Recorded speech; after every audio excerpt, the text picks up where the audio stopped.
होई हो, दे देबू तो घरे जाके बात होई हो। अरे अरे कौन चीज? Cellphone number. अच्छा। रात भर साथ में बारात होई हो, दे देबू तो घरे जाके बात होई हो।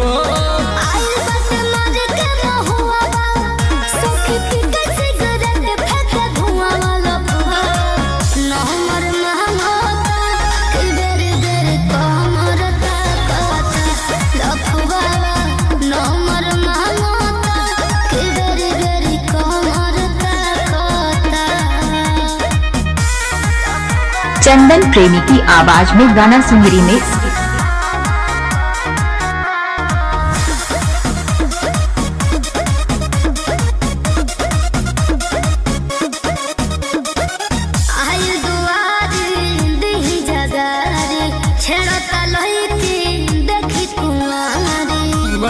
तो कैसे सुनबा वही करे आई दुआरी देही जगारी छेड़ा तलही के देखी कुआरी। अरे कनियों से अधिका सुघर लागेलू, रसगुल्ला रसगर लागेलू। तू कांचा बादाम तो चल तारू जबला चचाई के कमर हो करे जा तू जहर लागेलू।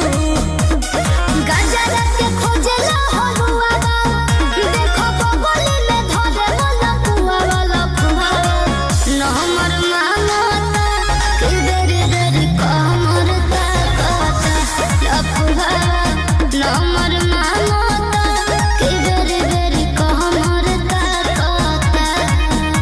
हटबा कि ना?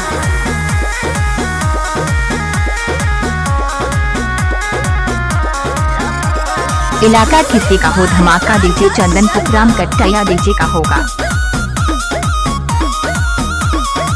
देखे में जीरो बनता हीरो कहेला चाही शाही पनीरो।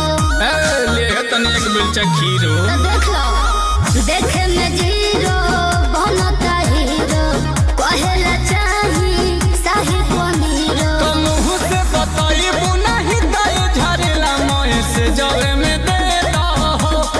ए हो जियो वाली जानू नील कमल के नंबर दहे जवे में दे दो।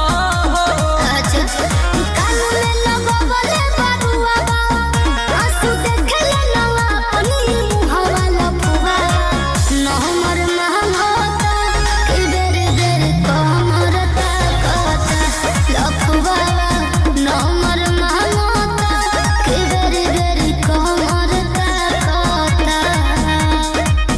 प्रयास कर ले बढ़िया बार तो देखा था नहीं।